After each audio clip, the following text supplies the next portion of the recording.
Yeroo jirtu jirtu ijoollee walloo jirtu ilmoo warqituu jirtu ambaa hidhaa jirtu ambaa du'aa jirtu irraabsanii jirtu dachee seenaa jirtu baga jiraattan ammas numa jiraattu. Seenaa dachee kana egaa waan bal'aa jechuu danda'ama. Ijoollee walloo seenaa Oromoo keessatti warra seenaa gurguddaa hojjetee darbedha. Qabsoo Oromoo biqilchuu keessattis wareegama guddaa kaffalanii kanneen seenaa Oromoo keessatti bakka guddaa qabanidha.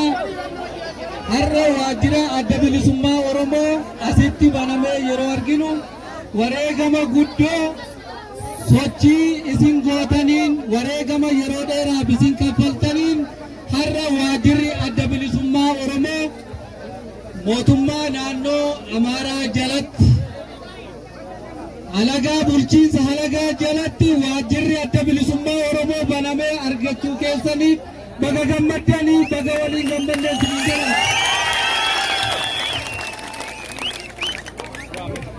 Egaa akkuma beekamu waajjirri adda bilisummaa Oromoo waajjira siyaasaa qofaa miti.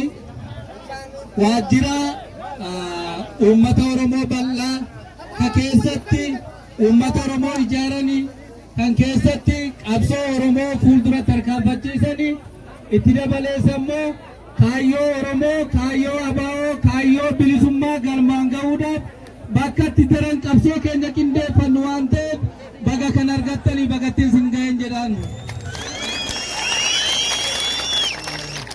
Egaa akkuma beekamu adda bilisummaa Oromoo yeroo dheeraadhaaf qabsoo uummata Oromoo kana hoogganee qabsoo hidhannootiin waggaa dheeraadhaaf falmaa guddaa kan taasisaa turedha. Har'a immoo qabsoo karaa nagaa gaaffii uummata Oromoo gaaffii siyaasaa uummati keenya qabu gaaffii dinagdee uummati keenya qabu akkasumas rakkoo hawaasummaa uummati Oromoo keessa jiru furmaatatti gochuudhaaf karaa nagaatiin ni danda'ama jedhamee waan walii galameefidha. ABO'n hooggannisaa biyya seenee har'a isin keessatti argamaa jechuudha. Har'a karaa nagaatiin qabsoo kana hin goona nagaadhaan gaaffiin uummata Oromoo akka deebi'u ni taasisna jedhamee yeroo dubbatamu waan tola nuu kennanii yookaan ammoo akkanumatti waan lafa arganne toon taane wareegama ilmaan Oromootiin arganne jechuudha.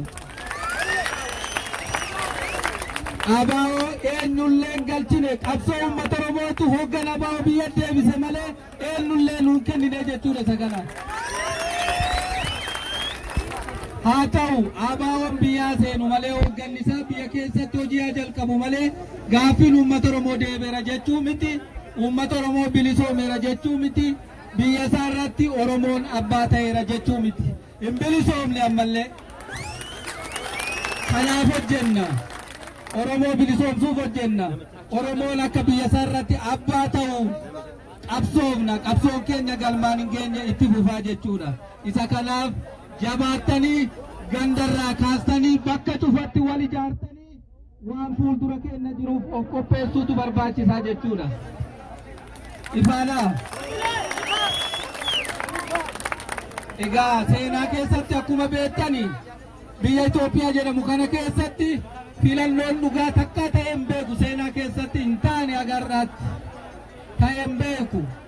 Uummati biyya kanaa afaan qawween qabamee bulaa ture, afaan qawween jiraachaa jira haga har'aa malee takka fedhii isaatiin mootummaa filatee nama barbaadu aangootti fulee jalatti bulee hin beeku agarraa.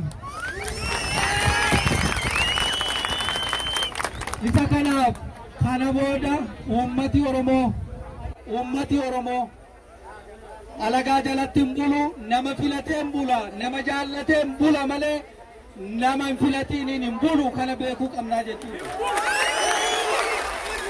Ka barbaannu filanna, ilma Oromoo jabaa filanna, kan Oromoof dubbatu filanna malee kana booda abadan Oromoon halagaaf hin bulu jedha. Hin bullu. Isa kana hojjechuu qabna, itti deemuu qabnaa jechuudha.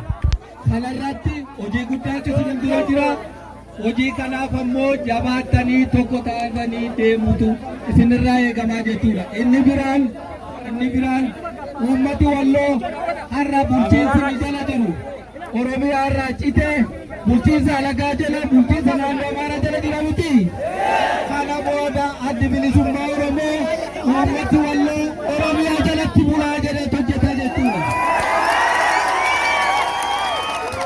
oromiyaa jalatti bulleera oromiyaa jalatti bulleera ummati oromoo qoqqoodame hin bulu kana booda hin bulu walloon oromoodha oromiyaa jalatti bula oromiyaa jalatti bulla bulchiinsa oromiyaa jala galla ilmaan oromoo qoqqoodamanii mootummaa garaagaraa jalatti hin bulani hin bullu oromiyaa jalatti bulla isa kanaaf hojjechuu qabna. Kana gochuudhaaf ammoo filannoon nu dura jira yoo nagaan jiraate filannoon ta'e nama filattanii bultu hira keessa murteeffattanii oromoo waliin bultuu jechuudha. Kuni karaa nagaatiin nagaa lafa gaggeeffamuun qooda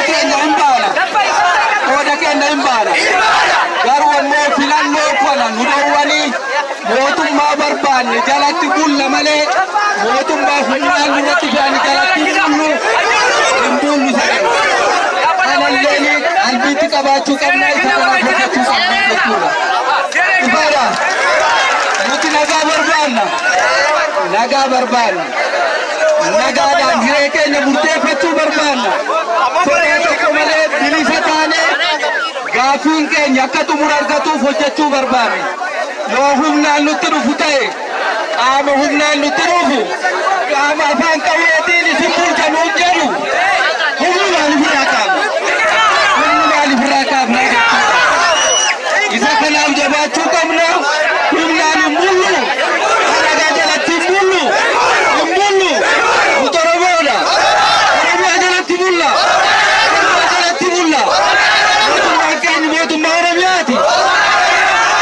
Galatooma fayyaa taasisa.